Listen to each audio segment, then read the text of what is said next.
Hello everyone, welcome on my channel. Today we will talk about Ford. The Henry Ford Company was Henry Ford's first attempt at a car manufacturing company and was established on November 3rd, 1901. This becomes the Cadillac Motor Company on August 22, 1902, after Ford left with the rights to his name. The first motor company was launched in a converted factory in 1903 with $28,000, equivalent to $807,000 in 2020, in cash from 12 investors, most notably John and Horace George, who would later found their own car company. The first president was not Ford, but local banker John Gray, who was close to assuage investors' fears that Ford will leave the new company the way he had left its predecessor. During its early years, the company produced just a few cars a day at its factory on Mack Avenue, and later at its factory on Pickwick Avenue in Detroit, Michigan. Groups of 2 or 3 men worked on each car, assembling it from parts made mostly by supplier companies contracting for Ford. Within a decade, the company would lead the wars in the expansion and refinement of the assembly line concept, and Ford soon brought much of the part production in-house. Henry Ford was 39 years old when he founded the Ford Motor Company, which would go on to become one of the world's largest and most profitable companies. It has been in continuous family control for over 100 years and is one of the largest family-controlled companies in the world. The first gasoline-powered automobile had been created in 1885 by the German inventor Karl Benz. More efficient production methods were needed to make automobiles affordable for the middle class, to which Ford contributed by, for instance, introducing the first moving assembly line in 1930 at the Ford factory in Highland Park.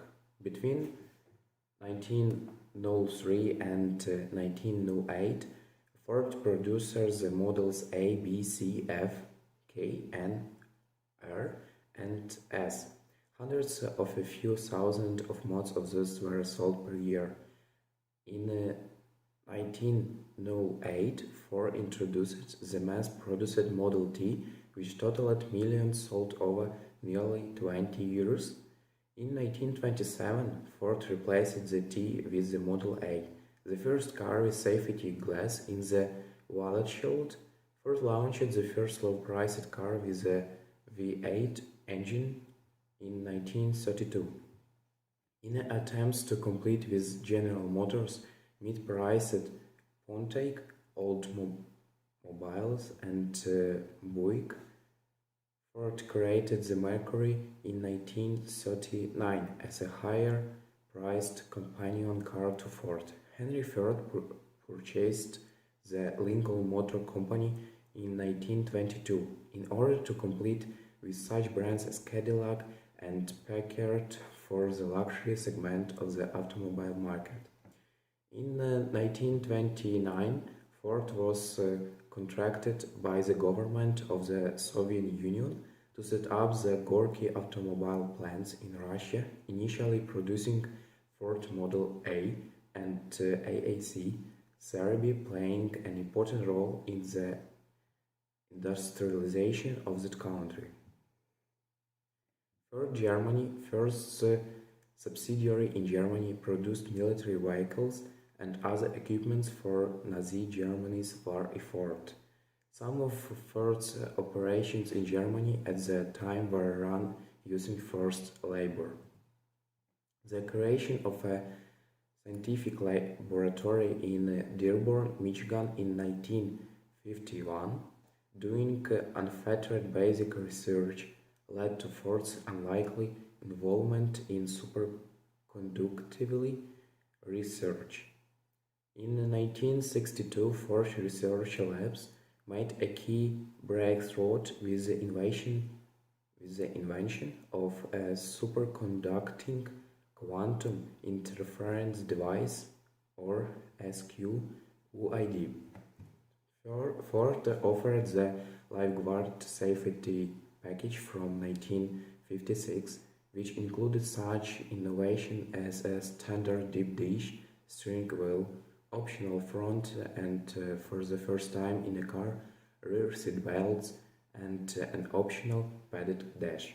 Ford introduced child-proof door locks into its products in 1957, and in the same year offered the first retractable hardtop on a mass-produced six-seater car. In late 1955, Ford established the Continental Division as a separate luxury car division. This division was responsible for the manufacture and sale of the famous Continental Mark II. At the same time, the Edsel division was created to design and market the car starting with the 1958 model year. Due to limited sales of the Continental and the Edsel disaster, Ford merged Mercury Edsel and Lincoln into Me-EL, which reverted to Lincoln Mercury after Edsel's November 1959 demise. The Ford Mustang was introduced on April 17, 1962, during New York World's Fair, where Ford had a pavilion made by the Walt Disney Company. In 1965, Ford introduced the seatbelt reminder light. With the 1980s, Ford introduced several highly successful vehicles around the world. During the 1980s, Ford began using the advertising slogan "Have you driven a Ford lately?" to introduce new customers to their brands and make their vehicles appear more modern. In 1990 and 1994, respectively, Ford also acquired Jaguar cars and Aston Martin. During the mid to late 1990s, Ford continued to sell a large number of vehicles in a booming American economy with a soaring stock market and low fuel prices. With the dawn of the new century, legacy health care costs, higher fuel prices, and a faltering economy led to falling market shares, declining sales, and diminished profit margins. Most of the corporate profits came from financing consumer automobile loans through Ford Motor Credit Company. That's all for now. Thank you for watching. Please subscribe. Bye.